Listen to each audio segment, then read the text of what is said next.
अब 2024 की लहर फर्जी साबित होती नजर आ रही है। मर्द और पुरुष छोड़िए, अब तो जो किन्नर समाज है वो भी रोस्ट मार रहा भाई। मजा लीजिए। मोदी जी आ रहे हैं 24 में। हाँ, तो मोदी जी क्या करने आ रहे हैं यहाँ पे? क्यों आ रहे हैं? बार प्रधानमंत्री बनेगा मोदी? नहीं बनेगा ना। क्यों नहीं बनेगा? क्यों? उसने सबकी जिंदगी खराब नरक कर रखी है। क्या नरक कर रखी? जिंदगी में क्या नरक नहीं कर रखा? उसने हर चीज नरक कर रखी है। गरीबों के लिए क्या कर रखा है? लोग सुरक्षित हो गए हैं। नहीं हुए ना, परेशान है। पूरी दुनिया में मोदी जी का डंका बज रहा है। वो बेमतलब का बज रहा है और मोदी जी बेकार है। लोग मोदी मोदी कर रहे हैं। हाँ, मोदी जी नहीं आने चाहिए।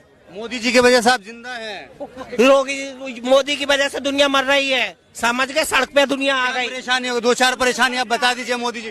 आप 2-4 परेशानी बता दीजिए ना। क्या आपका नोटबंदी होगा? आपका फलाना बंदी होगा? आपका उसकी माँ की बंद हो गई। ठेके पर यह सरकार चल रही है। रैलियों में ठेकेदार के द्वारा भीड़ इकट्ठा करी जा रही है। भाजपा 300-350 रुपए में लोग इकट्ठे कर रही है। ठेकेदार ने वादा किया था कि आप खाली भाजपा का झंडा पकड़ेंगे और आएगा तो अब की बार चिल्लाओगे तो तुम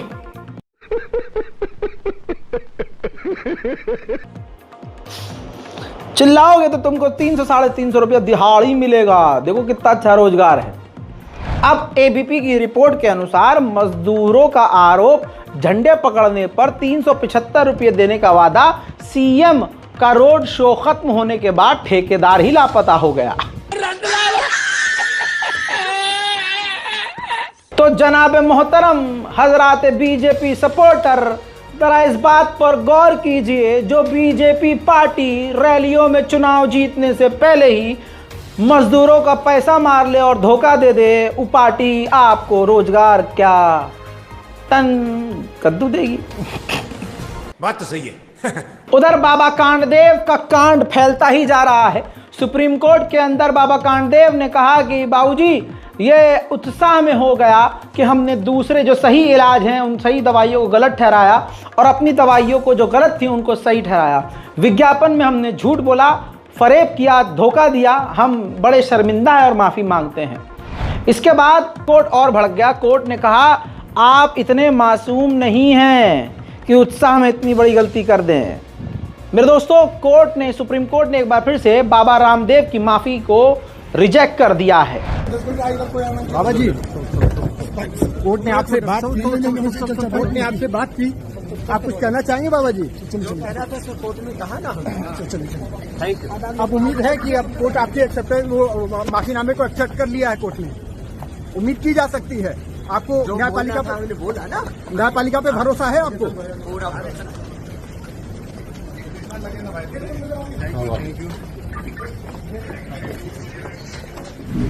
तो दोस्तों, बाबा रामदेव अब कोर्ट के आगे गिड़गिड़ा रहे हैं।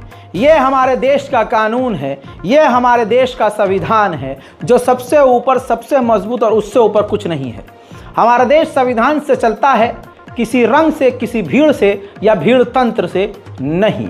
जो बाबा रामदेव कल भाजपा के नेताओं के साथ फर्जीवाड़ा मिलकर कर रहा था और अपनी झूठी दवाइयों का प्रमोट कर रहा था, आज भाजपा के नेता उस बाबा रामदेव के साथ भी नजर नहीं आ रहे हैं।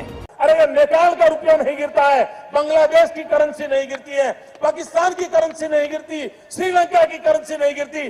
क्या कारण है हिंदुस्तान का रुपया पतला होता जा रहा है? अरे ये आदमी इतना हमें मूर्ख बनाता था। बताइए आप क्या सवाल करोगे?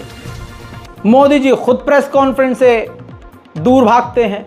अब मोदी जी वाली आदत तमाम बीजेपी के नेताओं में आ रही है। राजस्थान के सीएम भजन लाल जी प्रेस कॉन्फ्रेंस बुलाते हैं।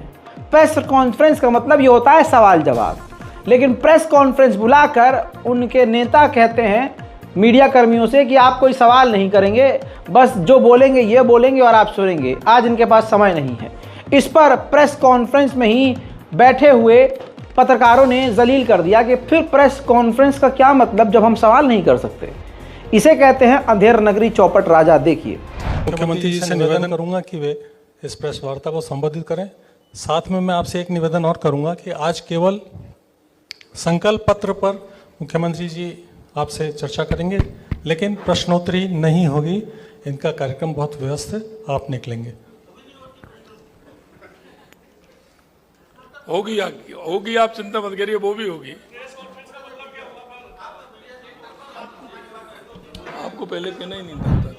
मेरे दोस्तों, इजराइल को सपोर्ट करने वाले आड़ भक्त यहाँ भारत में बैठे बैठे इजराइल के तमाम आतंकवादी घटनाओं पर और आतंकवादी गतिविधियों पर लिखते हैं I support sir, I support. Star बनने की कोशिश करने लगते हैं, फौरन सितारा बन जाते हैं। लेकिन हकीकत क्या है? एक इंडियन ब्लॉगर, देखिए कॉपीराइट के चलते हुए मैं ऑडियो नहीं लगा सकता हूं, लेकिन ये तस्वीर देख लीजिए, सोशल मीडिया पे वायरल है। इंडियन ब्लॉगर इजराइल के क्लब में और बार में जाने की कोशिश करते हैं। 1 मिनट 15 सेकंड का ये क्लिप है एक लड़की के साथ, वो भी विदेशी है, लेकिन जो ब्लॉगर है हमारा भाई वो हिंदुस्तानी है, भारतीय है, हिंदू है। वो कई जगह जाते हैं और उनको डिनाई कर दिया जाता है। ये तस्वीर वही है। पूरा ये वीडियो इनके YouTube चैनल पर है, लेकिन आप जानते हैं कि अगर मैं डालूंगा तो वो कॉपीराइट मसला आ जाएगा। लिहाजा ये 1-2 क्लब नहीं, कई सारे बार एंड क्लब में जाते हैं इजराइल के अंदर, और इजराइल के किसी भी बार एंड क्लब में इनको एंट्री नहीं मिलती है। इंडियन है भाई साहब, नहीं मिली एंट्री। इसी के साथ एक और वीडियो है जिसमें ये दूसरी जगह जा रहे हैं, इजराइल के दूसरे इलाके में, वहाँ भी ये बार में जाते हैं, क्लब में जाते हैं, तो वहाँ भी इनको एंट्री नहीं मिलती है। जब हमने और पड़ताल करी कि भाई इतना अंधभक्तों को जलालत कैसे सहनी पड़ रही है, तो पता चला कि सिर्फ और सिर्फ इजराइल में नहीं, भारत के अंदर, भारत माता की ज़मीन पर, हमारी छाती पर इनका खुद का अगर कोई क्लब या कैफ़े है, आपकी स्क्रीन पर रिपोर्ट, उस रिपोर्ट में लगी हुई ये तस्वीर, कसौल के अंदर भारत में ही इनका जो है एक कैफ़े है जो यहूदियों का है, हिमाचल प्रदेश में है, कसौल में कैफ़े है, और इजराइल, सिर्फ इजराइल के लोग और फॉरेनर्स इसमें अलाउ हैं। ये आपकी पूरी रिपोर्ट है, किसी ब्लॉगर ने अपने साथ हुए हादसे को लिखा है। आपकी स्क्रीन पर ये तस्वीर है, इसमें एक इंडियन लड़की सवाल कर रही है, पोज उसने दिया हुआ है ऐसा क्यों, और आप देख सकते हैं फ्री कसौल का ऊपर पोस्टर लगा हुआ है।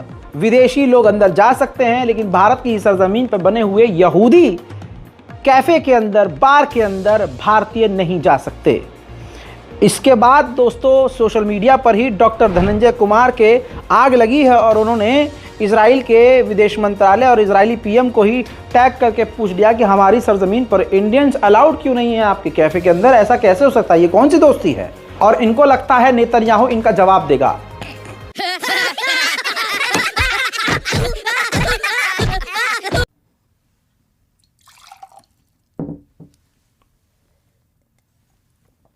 अच्छा, इसके बाद भी लिखते हैं सितारा बना के, I love you sir, we support Israel. हाँ ये देखिए, ये ये करते हैं ये, I support Israel, we support sir.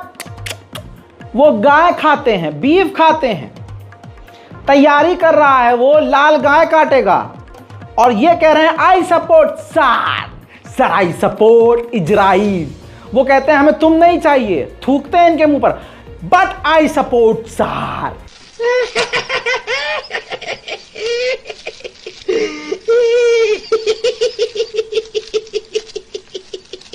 Main stream media मुसलमानों की, पिछड़ों की आवाज़ आपको दिखाता नहीं है, उसको सिर्फ मोदी मोदी करना है। सवाल यह है कि फिर पिछड़ों की आवाज़ कौन उठाए?